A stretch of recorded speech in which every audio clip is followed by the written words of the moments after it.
So అమ్మ ఒంట్లో బాగాలేనప్పుడు ఎలా కోప్ అయ్యావు? తెలీదు, పరిస్థితులు అంతే. When you're in a situation ఇంకా you do whatever is necessary అంతే. ఇప్పుడు అంతే, ఇప్పుడు అమ్మ లేదు, ఎలా కోప్ అవుతున్నావు అంటే నా దగ్గర సమాధానం లేదు. When you're put in one situation, ఒక సిచ్యువేషన్లో మనం ఉన్నప్పుడు ఏం చేస్తాం, దాంట్లో బతకడమే నేర్చుకోవాలి. అదే చేస్తున్నా అంతే. సో హ్యూజ్ లాస్ కదా, ఎస్పెషలీ అంత మంచి చెడు డ్రెస్సింగ్ సెలబ్రేటింగ్ అన్నిటికీ అమ్మే వెంటుండి Everywhere, చెప్పే yeah. ఆ పరిస్థితి నుంచి నాకు తెలుసుకున్నప్పుడు అడగాల వద్దా అనుకున్నాను. తల్లి సారీ, No. తలుచుకోగానే ఇలా కంట్లో నీళ్ళు వస్తాయి ఎందుకో నాకు తెలియదమ్మా, అమ్మ నాకు రాలేదా? ఎందుకంటే అమ్మ ఈజ్ లైక్ దట్, అమ్మ అంటే అమ్మ. పాపం చాలా కష్టపడింది నాకు అదే. But I'm so happy. నేను మా అమ్మకి she always wanted me to do one MBA. She wanted me to have a good educational background and then step into films or do whatever I want, because ఒక backup ఉంటుంది కదా. అవును it's important part of you. It is. అందుకనే అమ్మ, ఎందుకంటే ఇది నేను బాగా 1-2 సార్లు ఆలోచించి నాకు తెలిసాక ఐ సెడ్ డెఫినెట్గా నువ్వు ఇంత బోల్డ్గా కోప్ అయ్యి చెప్తున్నావు అంటే డెఫినెట్లీ తన పడ్డ కష్టం వల్లే నాకు బాధ అవుతుంది, కానీ తను లేదంటే ఇంకా that was her only way out. నీకు ఇంకా సిబ్లింగ్స్ ఉన్నారా? You the only daughter. only child. So నువ్వు నాన్న, ఇప్పుడు నాన్న నువ్వే చూసుకోవాలి.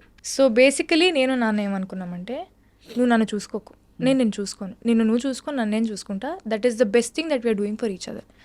ఆయనకి లేని ప్రెషర్ ఇప్పుడు, అమ్మైనా నాన్నైనా మొత్తం నువ్వే చూసుకోవాలంటే ఎవరి వల్ల కాదు. ఇప్పుడు ఆయన కూడా he's coping with a loss. ఇప్పుడు అట్ ద సేమ్ టైం నేను ఇంకా పిల్లనే కదా, ఆయనకి he's 60, I'm just 25. How will I take care of a 60-year-old? Like నాకు ఆ యాడెడ్ రెస్పాన్సిబిలిటీ కానీ అది నాకు ప్రెషర్లానే ఉంటుంది కదా. నేను ఇప్పుడు నా వర్క్ మీద కాన్సన్ట్రేట్ చేయాలా, లేకపోతే నాన్నేం చేస్తున్నారు, నాన్న ఎలా ఉన్నారు, ఇంట్లో అన్నీ ఓకేనా, how can I think of so many things. Correct. So we both sat, we discussed, you take care of yourself. నీకెవరు చెప్పాల్సిన అవసరం లేదు, నాకెవరు చెప్పాల్సిన అవసరం లేదు. The best help that we're doing for each other is you take care of yourself, I'll take care of myself. Then we both will be good. Fine. Yeah, that's what we discussed. ఈ success చూసి dad must be very proud. Very proud. Mom also saw. అమ్మ చూసారా? Writer Padmabhushan వరకు ఉన్నారు. Yeah, ఫెబ్లో writer Padmabhushan release అయింది, మేలో she passed away last year. ఎలా ప్రెసిపిటేట్ అయిందమ్మా హెల్త్ అంటే? I know she was battling an illness.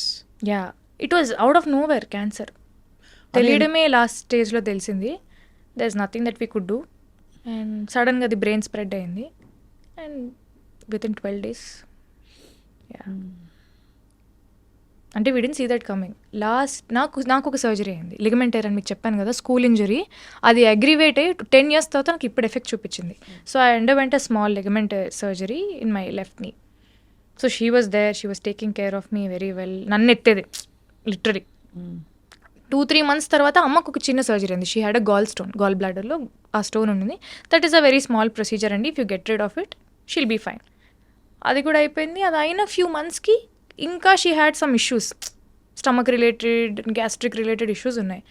ఏమైంది, ఎందుకేంది, సర్జరీ అయిపోయి 2 నెలలు అవుతుంది కదా, ఎందుకు, why is it not like తగ్గట్లేదు ఎందుకు అని వెళ్ళి maybe post surgery whatever ఉండొచ్చు, రిపర్కషన్స్ ఉండొచ్చు అనుకున్నాము. But when we got it check they told it's cancer stage 4, stomach cancer. Shock కదా. నెవర్ సా ఇట్ కమింగ్ అక్క, నెవర్ సా ఇట్ కమింగ్. అంతకు ముందు కూడా ఏదో ఎంఆర్ఐ సిటీ స్కాన్ ఏదో చేశారు, దాంట్లో ఏదో జస్ట్ లంప్ లాగా ఉందండి, నథింగ్ క్యాన్సరస్ అన్నారు. When they said nothing cancerous, నా మైండ్లో ఫిక్స్ అయిపోయింది, అమ్మాయ క్యాన్సర్ అయితే కాదురా భగవంతుడా అని చెప్పి నేను daddy we kind of celebrated also, whatever lump whatever you can get rid of it అని. When they did the PET scan it was spread everywhere and they told it's cancer. So it was already నా మైండ్లో feed అయిపోయింది cancer కాదు అని. Cancer కాదు అనే స్పేస్లో నేను ఉన్నప్పుడు సడన్గా స్టేజ్ 4 మన చేయి దాటిపోయిందంటే ఐ కుడెంట్ టేక్ ఇట్. కష్టం తల్లి. బట్ ఎంత బోల్డ్గా నువ్వు కోపపోయి దీన్ని ఎంబ్రేస్ చేసి తెలీదు మరి తన బ్లెస్సింగ్స్ ఇవన్నీ. మీతో కూర్చొని మాట్లాడడం కానీ, నేను చేసిన సినిమాలు కానీ, వాట్ ఎవర్ స్టార్టెడ్ హ్యాపెనింగ్ నాకు లాస్ట్ ఇయర్లోనే అయింది. అమ్మది May 14 అయింది, జూన్లో ఐ సైన్ మ్యాడ్, జూన్లో ఐ సైన్ లవర్, జూలై నుంచి ఐ వాజ్ షూటింగ్. నాకు అర్థం కాలేదు, ఆపర్చునిటీస్ గౌరీ ఒకటేసారి వస్తాయి.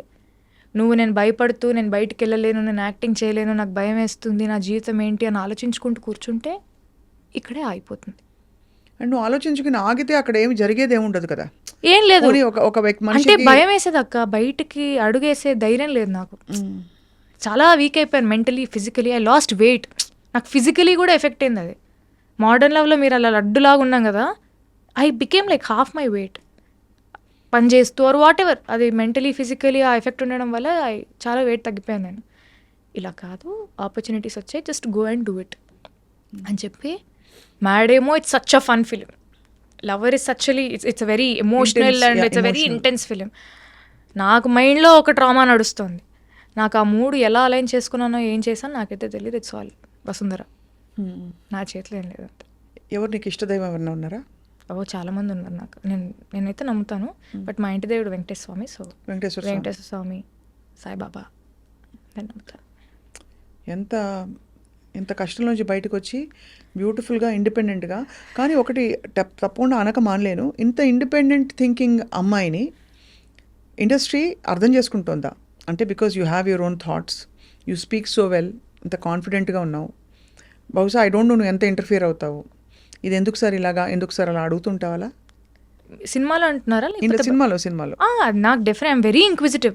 ఏదున్నా కూడా నేను ఖచ్చితంగా క్వశ్చన్స్ అయితే అడుగుతాను, ఇది ఎందుకు ఇలా ఉంది, అది ఎందుకు ఇలా ఉంది. ఆఫెన్స్ తీసుకుంటారు కదా, అందుకే అడిగే విధానంలో అడుగుతాను. అంటే ఒక జెన్యూన్ డౌట్, మన సినిమా బెటర్మెంట్ గురించే నాకు ఏదైనా డౌట్ వచ్చినప్పుడు, నాకు ఇంతవరకు నేను పనిచేసిన వాళ్ళందరూ they were very kind enough to explain. Especially Tamil అయితే ఇంకా భాష కూడా రాదు కాబట్టి, నేను స్పైరల్ బై బుక్ ఇలా పెట్టుకొని ప్రతి దానికి పక్కన అర్థం రాసుకొని, ఈ ఎమోషన్ ఇలా ఇవ్వమంటున్నారని చెప్పి I to ask all the questions అని వాళ్ళు చెప్పినన్ని నేను నోట్ చేసుకునేదాన్ని. అడిగితే ఇట్స్ మై జాబ్ కదక్క, వాళ్ళకి ఏం కావాలో చేయడమే, అది నాకు వచ్చింది నేను చేస్తాను, మీరు తీసుకోండి అనే స్టేజ్లో కూడా నేను లేను. ఎవరు కూడా అలా చేయరు నాకు తెలిసి actors. Correct. I'm a director's actor and I will give whatever they want. అలా ఇవ్వాలంటే first I should know what they want. So I need to have that discussion and then I can give.